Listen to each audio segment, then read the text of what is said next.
क्या आपने कभी यह कहावत सुनी है, चोर चोर मौसेरे भाई?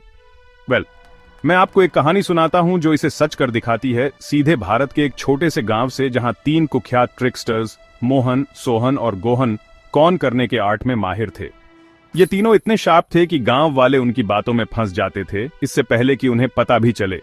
उनके स्कैम्स लेजेंडरी थे, फिर भी किसी तरह कोई भी उन्हें कभी पकड़ नहीं पाता था। एक भूखी दोपहर तीनों जंगल के किनारे बैठे थे, पेट गुड़गुड़ा रहे थे और जेबें एक टूटी हुई गुल्लक से भी ज्यादा खाली थीं। मोहन ने आह भरी, यार कुछ करना पड़ेगा। गांव वाले अब हमारी चालों को अच्छी तरह समझने लगे हैं। सोहन, जो हमेशा ऑप्टिमिस्ट था, बोला, चलो बाजार में कुछ नया ट्राई करते हैं, शायद एक फ्रेश स्कैम। लेकिन गोहन, जो ऑपरेशन का ब्रेन्स था, ने कहा, इस बार चलो कुछ बड़ा सोचते हैं, उनसे पैसे दिलवाओ और उसके लिए उनका धन्यवाद भी करवाओ। तभी मोहन की आंखें चमक उठीं। सुनो, चलो एक मैजिकल स्टोन बेचते हैं, हम कहेंगे कि यह विश पूरी करता है। हर किसी को एक अच्छा मिरेकल पसंद आता है ना? सोहन हंसा, लेकिन कोई भी स्टोन काम करेगा? एक स्लाई ग्रिन के साथ मोहन ने जवाब दिया, बिल्कुल, हम इसे द स्पेशल मैजिकल स्टोन कहेंगे, हमें बस थोड़ा सा एक्ट करना है। अगले ही दिन वे बस्लिंग मार्केट में घुस गए। मोहन को सबसे चमकदार स्टोन मिला, उसे पॉलिश किया और एक छोटे से बॉक्स में रख दिया। सोहन ने अपनी ढोलक बजानी शुरू कर दी, जिससे भीड़ जमा हो गई, जबकि गोहन चिल्लाया, आओ आओ, द मैजिकल स्टोन जो आपकी जिंदगी बदल देगा, केवल 100 रुपए। लोग जमा होने लगे। एक बूढ़े आदमी ने पूछा, क्या यह सच में मैजिकल है? मोहन ने अपना सबसे सीरियस चेहरा बनाया, बाबा जी, ये स्टोन हिमालय की गुफाओं से आया है, इसे अपने तकिए के नीचे रखें और आप जो भी सपना देखेंगे वह सच हो जाएगा। बूढ़े आदमी ने मिरेकल की तलाश में अपने 100 रुपये दे दिए। कुछ ही मिनटों में भीड़ लग गई।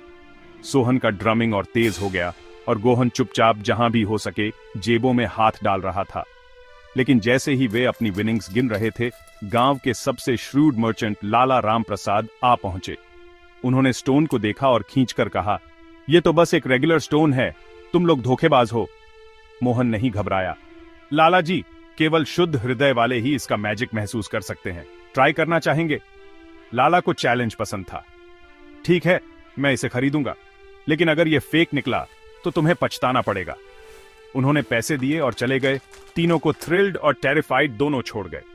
अगले दिन लाला वापस आए, नाराज नहीं बल्कि बीमिंग। मोहन, तुमने कमाल कर दिया, मैं स्टोन पर सोया, सपना देखा कि मेरा बिजनेस डबल हो गया है और आज मुझे दिल्ली से एक मैसिव ऑर्डर मिला है।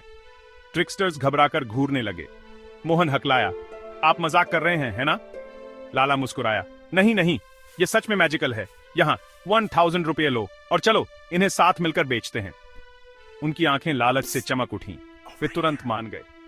कुछ दिनों बाद लाला ने उन्हें अपने वेयरहाउस में बुलाया, जो स्टोन्स से भरा हुआ था।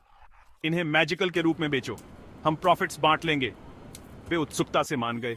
यह नहीं जानते थे कि लाला ने पूरे गांव को उनके स्कैम्स के बारे में पहले ही चेतावनी दे दी थी।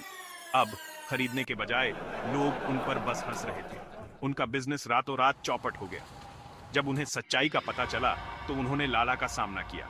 वह बस हंसे, तुमने मुझे धोखा देने की कोशिश की, लेकिन असली ट्रिकस्टर मैं हूं। उस दिन तीनों ने अपने तरीके छोड़ने की कसम खाई। लेकिन जैसा कि गांव वाले कहते हैं, वंस अ ट्रिकस्टर ऑलवेज अ ट्रिकस्टर। और जल्द ही मोहन, सोहन और गोहन अपने अगले बड़े स्कैम की तलाश में निकल पड़े।